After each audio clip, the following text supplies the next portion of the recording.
ನೇರಳೆಹಣ್ಣು ತಿಂದಮೇಲೆ ಕೆಲವೊಂದು ಆಹಾರ ಪದಾರ್ಥಗಳನ್ನು ತಿನ್ನಬಾರ್ದು. ಏಕೆಂದರೆ ಆ ಥರ ನಾವು ತಿಂದರೆ ನಮ್ಮ ಆರೋಗ್ಯಕ್ಕೆ ಕೆಲವೊಂದು ಕಾಯಿಲೆಗಳು ಸ್ಟಾರ್ಟ್ ಆಗೋ ಚಾನ್ಸಸ್ ಇರುತ್ತೆ.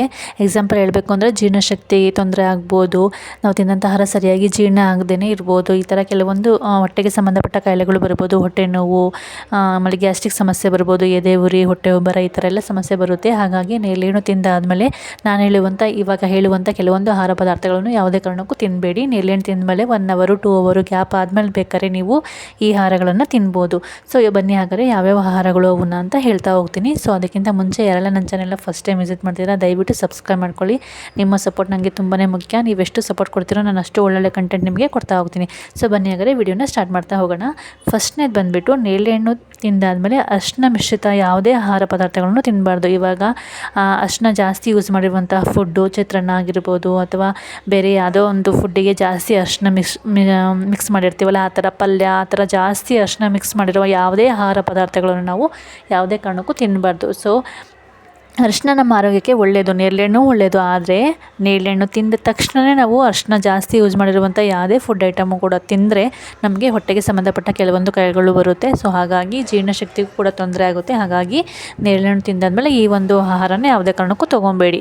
ನೆಕ್ಸ್ಟ್ ಎರಡನೇದು ಬಂದುಬಿಟ್ಟು ಹಾಲು ಮತ್ತು ಹಾಲಿನ ಉತ್ಪನ್ನಗಳು. ಸೊ ಹಾಲು ಸಂಬಂಧಪಟ್ಟಂತೆ ಇವಾಗ ಹಾಲಿಗೂ ಕೆಲವೊಬ್ಬರು ಅರಿಶಿನ ಹಾಕ್ಕೊಂಡು ಕುಡಿತೀವಿ, ಏಕೆಂದರೆ ಅದು ಆರೋಗ್ಯಕ್ಕೆ ಒಳ್ಳೆಯದು, ಮೆಮೊರಿ ಪವರನ್ನು ಇಂಪ್ರೂವ್ ಮಾಡುತ್ತೆ. ಸೊ ಇದ್ರ ಬಗ್ಗೆಯೂ ಅಷ್ಟೇ ನಾನು ಸಾಕಷ್ಟು ಇನ್ಫಾರ್ಮೇಷನ್ಸ್ ಕೊಟ್ಟಿದ್ದೀನಿ.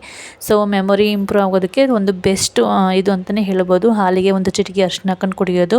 ಸೊ ಇದನ್ನು ಕೂಡ ನಾವು ಯಾವುದೇ ಕಾರಣಕ್ಕೂ ನೇರಳೆಹಣ್ಣು ತಿಂದ ತಕ್ಷಣ ಹಾಲಿಗೆ ಒಂದು ಚಿಟಿಕೆ ಅರಿಶಿನ ಹಾಕೊಂಡು ಕುಡಿಯೋ ಅಭ್ಯಾಸ ಇದ್ದರೆ ಅದನ್ನು ಯಾವುದೇ ಕಾರಣಕ್ಕೂ ಮಾಡಬಾರ್ದು. ನೇರಳೆಹಣ್ಣು ತಿಂದು 1 ಅವರ್ 2 ಅವರ್ ಆದಮೇಲೆ ನೀವು ಬೇಕಾದ್ರೆ ಹಾಲು ಕುಡಿಬೋದು. ಆದರೆ ನೇರಳೆಹಣ್ಣು ತಿಂದ ತಕ್ಷಣ ಹಾಲು ಕುಡಿಬಾರ್ದು, ಅಥವಾ ಹಾಲು ಕುಡಿಯೋಕ್ಕೂ ಮುಂಚೆ ನಾವು ನೇರಳೆಹಣ್ಣನ್ನು ತಿನ್ನಬಾರ್ದು. ಈ ಥರ ಎರಡೂ ಮಾಡಿದರೂ ಕೂಡ ನಮ್ಮ ಆರೋಗ್ಯಕ್ಕೆ ತೊಂದರೆ ಆಗುತ್ತೆ. ಹಾಗಾಗಿ ಮತ್ತು ಮೊಸರೂ ಅಷ್ಟೇ ನೇರಳೆಹಣ್ಣು ತಿಂದ ತಕ್ಷಣ ಮೊಸರು ತಿನ್ನಬಾರ್ದು. ಹಾಲಿನ ಉತ್ಪನ್ನಗಳು, ಬೆಣ್ಣೆ, ತುಪ್ಪ ಇದನ್ನು ಯಾವುದೂ ಕೂಡ ನೇರಳೆಹಣ್ಣು ತಿಂದ ತಕ್ಷಣ ಒಂದು 5 ನಿಮಿಷ ಬಿಟ್ಟು 10 ನಿಮಿಷ ಬಿಟ್ಟು ಅದನ್ನು ಯಾವುದೇ ಕಾರಣಕ್ಕೂ ತಿನ್ನಬೇಡಿ. ಅದು ನಮ್ಮ ಆರೋಗ್ಯಕ್ಕೆ ಒಳ್ಳೆಯದಲ್ಲ. ನೆಕ್ಸ್ಟು ಮೂರನೇದು ಬಂದುಬಿಟ್ಟು ನೀರನ್ನು ಅಷ್ಟೇ. ನೇರಳೆಹಣ್ಣು ತಿಂದ ತಕ್ಷಣ ನೀರನ್ನು ಕುಡಿಬಾರ್ದು, ಏಕೆಂದರೆ ನೇರಳೆ ಹಣ್ಣಿನಲ್ಲಿ ಟಾನಿನ್ ಅನ್ನುವ ಒಂದು ಅಂಶ ಇದೆ. ಇದು ಕೆಲವರಿಗೆ ಗಂಟಲಿನಲ್ಲಿ ಒಗರು ಅನಿಸ್ತಾ ಇರ್ಬೋದು. ಹಣ್ಣು ತಿಂದ ತಕ್ಷಣ ಒಂಥರ ಫೀಲ್ ಆಗ್ತಾ ಇರುತ್ತೆ. ಕೆಲವರಿಗೆಲ್ಲ ಗಂಟಲ ಒಂಥರ ಕಟ್ತಾ ಬರ್ತಿದೆ, ಇನ್ಫೆಕ್ಷನ್ ಆಗ್ತಾಯಿದೆ, ಒಂಥರ ಆ ಥರ ಫೀಲ್ ಆಗುತ್ತೆ, ಕೆಮ್ಮು ಬರೋದು, ಈ ಥರ ಎಲ್ಲ ಚಾನ್ಸಸ್ ಇರುತ್ತೆ. ಹಾಗಾಗಿ ನೇರಳೆಹಣ್ಣು ತಿಂದ ತಕ್ಷಣ ಯಾವುದೇ ಕಾರಣಕ್ಕೂ ನೀರನ್ನು ನಾವು ಕುಡಿಬಾರ್ದು. ಇದು ಕೂಡ ನಮ್ಮ ಆರೋಗ್ಯಕ್ಕೆ ಒಳ್ಳೆಯದಲ್ಲ. ನೇರಳೆಹಣ್ಣು ತಿಂದಮೇಲೆ ಸ್ವಲ್ಪ ಗ್ಯಾಪ್ ತೊಗೊಂಡ್ಬಿಟ್ಟು 1 ಅವರ್ 2 ಅವರ್ ಆದಮೇಲೆ ಬೇಕಾದ್ರೆ ನೀವು ನೀರನ್ನು ಕುಡಿಬೋದು. ಅದಕ್ಕೂ ಮುಂಚೆ ಇವಾಗ ನೇರಳೆಹಣ್ಣು ತಿಂದ ತಕ್ಷಣ ಯಾವುದೇ ಕಾರಣಕ್ಕೂ ನೀರನ್ನು ಕುಡಿಬಾರ್ದು. ನೆಕ್ಸ್ಟು ಹೆಚ್ಚು ಹುಳಿ ಇರುವಂತಹ ಆಹಾರಗಳನ್ನು ನಾವು ಯಾವುದೇ ಕಾರಣಕ್ಕೂ ತಿನ್ನಬಾರ್ದು ನೇರಳೆಹಣ್ಣು ತಿಂದ ತಕ್ಷಣ. ಇವಾಗ ಎಕ್ಸಾಂಪಲ್ ಅಂದ್ಕೊಳ್ಳಿ, ಉಪ್ಪಿನಕಾಯಿ ಇರ್ಬೋದು, ಮಾವಿನಕಾಯಿ ಇರ್ಬೋದು, ಆ ಥರ ಹುಳಿ ಅಂಶ ಇರುವಂತಹ ಕಿತ್ತಳೆ ಹಣ್ಣು, ಅದನ್ನ ಯಾವುದೂ ಕೂಡ ನಾವು ನೇರಳೆಹಣ್ಣು ತಿಂದ ತಕ್ಷಣ ತಿನ್ನಬಾರ್ದು. ಇವಾಗ ನೇರಳೆಹಣ್ಣು ತಿನ್ನೋದು, ಮತ್ತೋಗಿ ಆರೆಂಜ್ ತಿನ್ನೋದು, ಮಾವಿನ ಹಣ್ಣು ತಿನ್ನೋದು, ಆ ಥರ ಯಾವುದೇ ಕಾರಣಕ್ಕೂ ಮಾಡಬಾರ್ದು. ಅದು ನಮ್ಮ ಹೊಟ್ಟೆಗೆ ಸಂಬಂಧಪಟ್ಟಂಗೆ ಇವಾಗ ಗ್ಯಾಸ್ಟ್ರಿಕ್ ಸಮಸ್ಯೆ ಬರುತ್ತೆ, ಮತ್ತು ಇಂಡೈಜೆಷನ್ ಆಗುತ್ತೆ, ನಾವು ತಿನ್ನಂಥ ಆಹಾರ ಸರಿಯಾಗಿ ಜೀರ್ಣ ಆಗೋದಿಲ್ಲ. ಹಾಗಾಗಿ ಇದು ಯಾವುದು ಕೂಡ ಮಾಡಬೇಡಿ. ಹುಳಿ ಇರುವಂತಹ ಯಾವುದೇ ಆಹಾರ ಪದಾರ್ಥಗಳನ್ನು ಕೂಡ ನೇರಳೆಹಣ್ಣು ತಿಂದ ತಕ್ಷಣ ತಿನ್ನೋದು ನಮ್ಮ ಆರೋಗ್ಯಕ್ಕೆ ಒಳ್ಳೆಯದಲ್ಲ. ನೆಕ್ಸ್ಟ್ ಬಂದುಬಿಟ್ಟು ನೇರಳೆಹಣ್ಣು ತಿಂದ ತಕ್ಷಣವೇ ನಾವು ಜಂಕ್ ಫುಡ್ ಯಾವುದನ್ನು ಕೂಡ ತಿನ್ನಬಾರ್ದು. ಇವಾಗ ಆಯಿಲ್ ಜಾಸ್ತಿ ಇರುವಂತಹ ಪಿಜ್ಜಾ, ಬರ್ಗರು, ಈ ಥರದ್ದು ಯಾವುದೇ ಜಂಕ್ ಫುಡ್ಡನ್ನು ಕೂಡ ನಾವು ಆಯಿಲ್ ಐಟಮ್ ಯಾವುದನ್ನು ಕೂಡ ನೇರಳೆಹಣ್ಣು ತಿಂದ ತಕ್ಷಣ ತಿನ್ನಬಾರ್ದು. ಆಗ ಕೂಡ ನಮಗೆ ಡೈಜೆಷನ್ ಸಮಸ್ಯೆ ಆಗುತ್ತೆ. ಹಾಗಾಗಿ ನೇರಳೆಹಣ್ಣು ತಿಂದ ತಕ್ಷಣ ಯಾವುದೇ ಕಾರಣಕ್ಕೂ ಜಂಕ್ ಫುಡ್ಡನ್ನು ತಿನ್ನಬೇಡಿ, ಅದು ಕೂಡ ನಮ್ಮ ಆರೋಗ್ಯಕ್ಕೆ ಒಳ್ಳೆಯದಲ್ಲ. ಸೊ ಇಷ್ಟು ಐಟಮ್ಸು ತುಂಬಾ ಇಂಪಾರ್ಟೆಂಟು. ನೇರಳೆಹಣ್ಣು ತಿಂದ ತಕ್ಷಣ ಯಾವುದೇ ಕಾರಣಕ್ಕೂ ಇಷ್ಟೆಲ್ಲ ಐಟಮ್ಸ್ನ ತಿನ್ನಬಾರ್ದು. ನೇರಳೆಹಣ್ಣು ತಿಂದಮೇಲೆ ಸ್ವಲ್ಪ ಗ್ಯಾಪ್ ತೊಗೊಳ್ಳಿ, 1 ಅವರ್ 2 ಅವರ್ ಗ್ಯಾಪ್ ಆದಮೇಲೆ ನೀವು ಏನು ಬೇಕಾದ್ರೂ ತಿನ್ಬೋದು. ಅದಕ್ಕೂ ಮುಂಚೆ ನೀವು ಯಾವುದೇ ಕಾರಣಕ್ಕೂ ತಿನ್ನಬೇಡಿ. ಇವಾಗ ಒಳ್ಳೆ ಪ್ರೋಟೀನ್ ಇರೋದು, ಒಂದು ಹಾಲೇನೋ ಕುಡಿದ್ರಿ ಅಂತ ಅಂದ್ಕೊಳ್ಳಿ, ಅದನ್ನು ನೇರಳೆಹಣ್ಣು ತಿಂದ ತಕ್ಷಣ ನಾವು ಅದನ್ನು ಕುಡಿದ್ರೆ ಹಾಲಿನಲ್ಲಿರುವಂತಹ ಒಳ್ಳೆ ಪ್ರೋಟೀನ್ ನಮಗೆ ಸಿಗಲ್ಲ. ಏಕೆಂದರೆ ನೇರಳೆ ಹಣ್ಣಿನಲ್ಲಿ ಆಸಿಡ್ ಅಂಶ ಜಾಸ್ತಿ ಇರುತ್ತೆ, ಇದು ಪ್ರೋಟೀನನ್ನು ಸಪ್ರೇಟ್ ಮಾಡುತ್ತೆ. ಆವಾಗ ಹಾಲಿನಲ್ಲಿರುವಂತಹ ಒಳ್ಳೆ ಪ್ರೋಟೀನ್ ನಮಗೆ ಸಿಗೋದಿಲ್ಲ.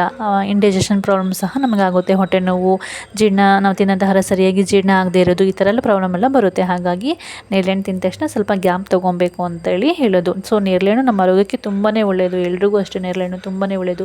ಅದರಲ್ಲೂ ಶುಗರ್ ಪೇಷಂಟ್ಗಳಿಗಂತೂ ತುಂಬಾ ಒಳ್ಳೆಯದು. ಸೊ ಇದ್ರ ಬಗ್ಗೆಯೂ ಅಷ್ಟೇ, ನೇರಳೆಹಣ್ಣಿಂದ ನಮಗೆ ಯಾವೆಲ್ಲ ಕಾಯಿಲೆಗಳು ದೂರ ಆಗುತ್ತೆ, ನೇರಳೆಹಣ್ಣು ನಮ್ಮ ಆರೋಗ್ಯಕ್ಕೆ ಎಷ್ಟು ಒಳ್ಳೆಯದು ಅನ್ನೋದ್ರ ಬಗ್ಗೆಯೂ ಒಂದು ವಿಡಿಯೋ ಮಾಡಿದ್ದೀನಿ. ಸೊ ಇದ್ರ ಬಗ್ಗೆ ಏನಾದರೂ ನಿಮಗೆ ಇನ್ಫಾರ್ಮೇಷನ್ಸ್ ಬೇಕಂದರೆ ನೀವು ಹೋಗ್ಬಿಟ್ಟು ಆ ವಿಡಿಯೋನ ವಾಚ್ ಮಾಡ್ಬೋದು. ಏಕೆಂದರೆ ನೇರಳೆ ಹಣ್ಣು ನಮ್ಮ ಆರೋಗ್ಯಕ್ಕೆ ತುಂಬಾ ಒಳ್ಳೆಯದು. ನೇರಳೆ ಹಣ್ಣನ್ನು ಆಯುರ್ವೇದದಲ್ಲಿ ಮೆಡಿಷನ್ಗೆ ಇತ್ತೀಚೆಗಂತೂ ತುಂಬಾ ಯೂಸ್ ಮಾಡ್ತಾ ಇದ್ದಾರೆ. ಏಕೆಂದರೆ ಇದರಲ್ಲಿ ವಿಟಮಿನ್ ಸಿ ಇದೆ, ನ್ಯೂಟ್ರಿಷನ್ ಇದೆ, ಒಳ್ಳೆ ಪ್ರೋಟೀನ್ ಇದೆ, ಫ್ಯಾಟ್ ಇದೆ, ಕಾರ್ಬೋಹೈಡ್ರೇಟ್ ಇದೆ, ಆ್ಯಂಟಿ ಆಕ್ಸಿಡೆಂಟ್ ಇದೆ. ಅಷ್ಟು ಒಳ್ಳೆಯದು ನೇರಳೆ ಹಣ್ಣು. ಇದರ ಐರನ್ನು, ಪೊಟ್ಯಾಷಿಯಮ್ಮು ಅತಿ ಹೆಚ್ಚಿದೆ, ಮ್ಯಾಗ್ನೀಷಿಯಮ್ ಜಾಸ್ತಿ ಇದೆ. ಇದು ನಮ್ಮ ಆರೋಗ್ಯಕ್ಕೆ ಒಳ್ಳೆಯದು. ಇದರಲ್ಲಿ ಆ್ಯಂಟಿ ಆಕ್ಸಿಡೆಂಟ್ ಜಾಸ್ತಿ ಇರೋದ್ರಿಂದ ಕ್ಯಾನ್ಸರು, ಡಯಾಬಿಟಿಸು ಇಂಥ ಕಾಯಿಲೆಗಳು ಬರದೇ ಇರೋಂಗೆ ಇದು ಕಾಪಾಡುತ್ತೆ. ಕಿಡ್ನಿ ಆರೋಗ್ಯಕ್ಕೂ ಅಷ್ಟೇ ಇದು ತುಂಬಾ ಒಳ್ಳೆಯದು. ಸೊ ಇಷ್ಟು ಒಳ್ಳೆಯ ಒಂದು ಫ್ರೂಟ್ಸು ನಮ್ಮ ಆರೋಗ್ಯಕ್ಕೆ ಎಷ್ಟು ಬೆನಿಫಿಟ್ಸ್ ಇದೆಯೋ ಅಷ್ಟೇ ನಾವು ಲಿಮಿಟೆಡ್ಡಾಗಿ ತಿನ್ನಬೇಕು, ಜಾಸ್ತಿ ತಿನ್ನಬಾರ್ದು. ಇವಾಗ ಎಷ್ಟು ಬೇಕೋ ಅಷ್ಟೇ ತಿನ್ನಬೇಕು. ಇವಾಗ ನೇರಳೆ ಹಣ್ಣು ಎಷ್ಟು ತಿನ್ನಬೇಕು ಅಂದರೆ ಒಂದು ನಮ್ಮ ಮುಷ್ಟಿಯಷ್ಟು ಅಷ್ಟೇ, ಒಂದು 7ರಿಂದ 8 ನೇರಳೆ ಹಣ್ಣು ಮಾತ್ರ ತಿನ್ನಬೇಕು. ಅದಕ್ಕಿಂತ ಜಾಸ್ತಿ ಯಾವುದೇ ಕಾರಣಕ್ಕೂ ತಿನ್ನಬಾರ್ದು. ನೇರಳೆ ಹಣ್ಣು ಎಷ್ಟು ತಿನ್ನಬೇಕು, ಎಷ್ಟು ತಿಂದರೆ ನಮ್ಮ ಆರೋಗ್ಯಕ್ಕೆ ಒಳ್ಳೆಯದು, ಯಾರ್ಯಾರು ತಿನ್ನಬೇಕು, ನೇರಳೆ ಹಣ್ಣು ತಿಂದರೆ ನಮಗೆ ಎಷ್ಟೆಲ್ಲ ಬೆನಿಫಿಟ್ಸ್ ಇದೆ ಅದ್ರ ಬಗ್ಗೆ ಎಲ್ಲ ಆಲ್ರೆಡಿ ವಿಡಿಯೋ ಮಾಡಿ ಹಾಕಿದ್ದೀನಿ. ಮತ್ತು ಇವಾಗ ಅದನ್ನು ಹೇಳಿದರೆ ವಿಡಿಯೋ ಲೆಂತ್ ಆಗುತ್ತೆ. ಹಾಗಾಗಿ ಸೊ ಇವತ್ತಿನ ವಿಡಿಯೋದಲ್ಲಿ ನಾನು ಏನಿದ್ರು ನೇರಳೆ ಹಣ್ಣು ತಿಂದಮೇಲೆ ಯಾವ ಆಹಾರ ತಿನ್ನಬಾರ್ದು ಅನ್ನೋದ್ರ ಬಗ್ಗೆ ಮಾಹಿತಿ ಕೊಟ್ಟಿದ್ದೀನಿ. ಐ ಹೋಪ್ ಇವತ್ತಿನ ವಿಡಿಯೋ ನಿಮಗೆಲ್ರಿಗೂ ಇಷ್ಟ ಆಯಿತು ಅಂತ ಅಂದ್ಕೊಳ್ತೀನಿ. ಈ ವಿಡಿಯೋ ಇಷ್ಟ ಆದರೆ ಪ್ಲೀಸ್ ಲೈಕ್ ಮಾಡಿ, ಶೇರ್ ಮಾಡಿ, ಹಾಗೆ ನನ್ನ ಚಾನಲ್ನ ಸಬ್ಸ್ಕ್ರೈಬ್ ಮಾಡ್ಕೊಳ್ಳಿ. ಇದೇ ಥರ ಒಂದು ಒಳ್ಳೊಳ್ಳೆ ವಿಡಿಯೋಗೋಸ್ಕರ ಪ್ಲೀಸ್ ನನ್ನ ಚಾನಲ್ಗೆ ಸಪೋರ್ಟ್ ಮಾಡಿ. Thanks for watching. Thank you so much.